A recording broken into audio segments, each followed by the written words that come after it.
Signature ce matin à Saint-Quentin-en-Yvelines en présence du ministre Patrice Caner du contrat de ville intercommunal. Son objectif principal, concentrer les efforts auprès des populations aux plus faibles revenus. L'objectif est non seulement de mobiliser les moyens de l'État, naturellement, les moyens permettant notamment au secteur associatif de pouvoir se développer et à être utile notamment à la vie quotidienne des habitants. Le contrat de ville, c'est le moyen de rétablir l'égalité, donner plus à ceux qui ont moins. Une augmentation inquiétante du nombre de plaintes pour violences conjugales faites aux femmes, c'est le constat de la rencontre organisée ce matin à Trappes. Malgré une meilleure prise en charge et orientation des victimes grâce au pôle psychosocial de Trappes, une question reste en suspens, comment endiguer les violences? Il est temps que la SNCF le reconnaisse et les embauche à leur juste valeur. Ce matin à Versailles, les cheminots ont répondu présents à l'appel à la mobilisation générale lancée par les différents syndicats CGT, FSU et Solidaires.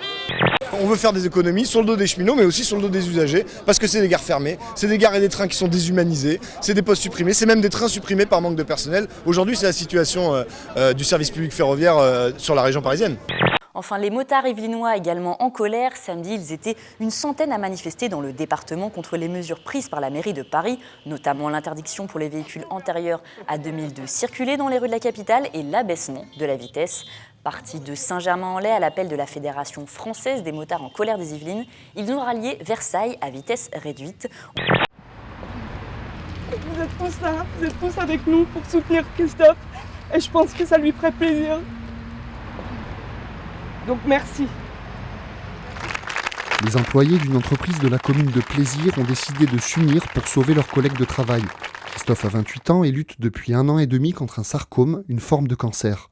À un stade très avancé, il ne peut plus se déplacer, mais continue de travailler depuis son domicile à Besançon. Aujourd'hui, il ne lui reste qu'une solution, la greffe du foie. La Page des Yvelines fête ses 40 ans. L'association accompagne adultes et jeunes handicapés. 40 ans de vie associative intense, avec aujourd'hui 20 établissements dans le département, pouvant accueillir 700 personnes. Enfin, ce week-end se déroule le traditionnel festival de bande dessinée de Buc. De nombreux auteurs invités, et notamment Eroc, l'Yvelinois et l'auteur des Profs, série populaire adaptée depuis au cinéma. Ce qui m'intéressait le plus, moi, dans la BD, c'était d'inventer des histoires et de les raconter. Donc j'ai commencé comme dessinateur, mais très vite, dès que j'ai pu, j'ai écrit des histoires. Aujourd'hui, sur Saint-Quentin, nous avons 18 000 étudiants et c'est vrai que les logements étaient très rares. Donc nous sommes en train de rattraper notre retard et aujourd'hui, sur Montigny, cette nouvelle résidence, toute neuve mais déjà entièrement occupée.